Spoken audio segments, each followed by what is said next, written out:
Lebanon की हालत आपने देखी, लेकिन ईरान ने क्या खोया? क्या केवल लीडर्स या अपनी रणनीतिक पकड़ भी?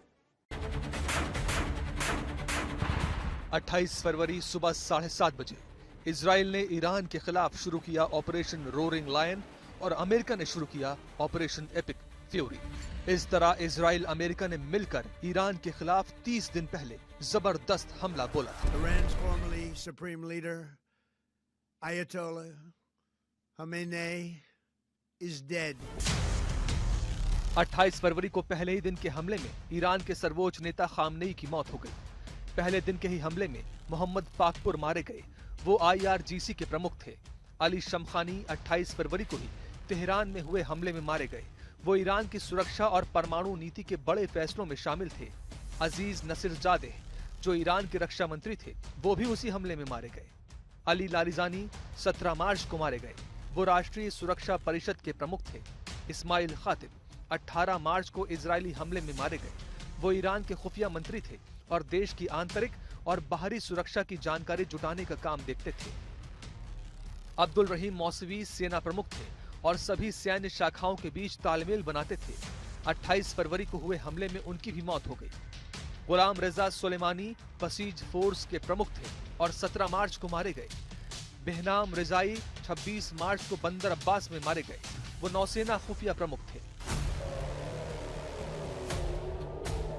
ईरान लगातार हमला कर रहा है और ये दिखाने की कोशिश कर रहा है कि वो अमेरिका और इजराइल पर भारी पड़ रहा है, लेकिन जानकारों की माने तो जितना नुकसान ईरान को हुआ है, अब तक उसके मुकाबले में यूएस इजराइल को उतना नुकसान नहीं हुआ।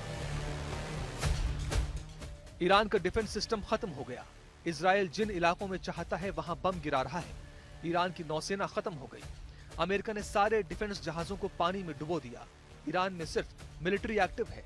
मिसाइल और ड्रोन अटैक को लगातार अंजाम दिया जा रहा है, लेकिन ट्रंप का दावा है कि वो भी अब खत्म होने वाला है। They can't make a comeback.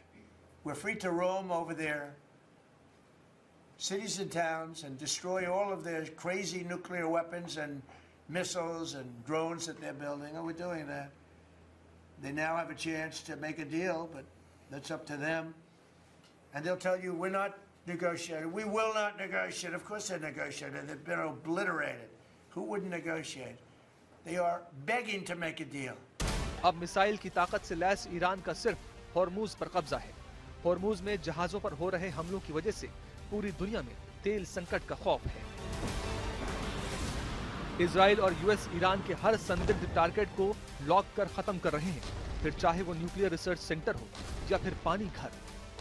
Iran ने अपने ड्रोन के दम पर अमेरिका से जुड़े तेल के जहाज को जब धुआं कर दिया था, तो लगा कि ईरान इस मुकाबले में बराबर की टक्कर देगा, लेकिन 1 महीने से चल रहे युद्ध में अब भी अमेरिका बातचीत चाहता है और ईरान भी।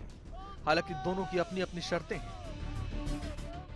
तेहरान टाइम्स के मुताबिक ईरान ने कहा है कि होर्मुज की खाड़ी से आवाजाही तभी खुलेगी जब ईरान पर हमले पूरी तरह बंद होंगे। भविष्य में ईरान पर हमले नहीं होने का वचन दिया जाएगा। युद्ध में हुए नुकसान की भरपाई की जाएगी।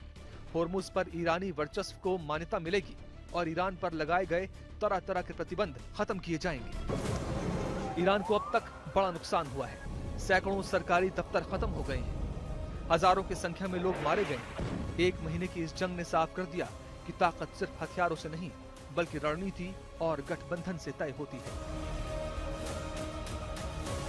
ईरान ने जवाबी हमले जरूर किए, लेकिन सैन्य नेतृत्व, रक्षा ढांचा और रणनीतिक ठिकानों को हुए नुकसान ने उसकी ताकत को गहरी चोट पहुंचाई है। अब हालात ऐसे मोड़ पर हैं जहां युद्ध और बातचीत दोनों रास्ते खुले हैं। सवाल यही है, क्या ये संघर्ष समझौते पर खत्म होगा या मध्य पूर्व एक और बड़े टकराव की ओर बढ़ रहा है? क्योंकि इस जंग का असर सिर्फ ईरान तक सीमित नहीं, पूरी दुनिया महसूस कर रही है।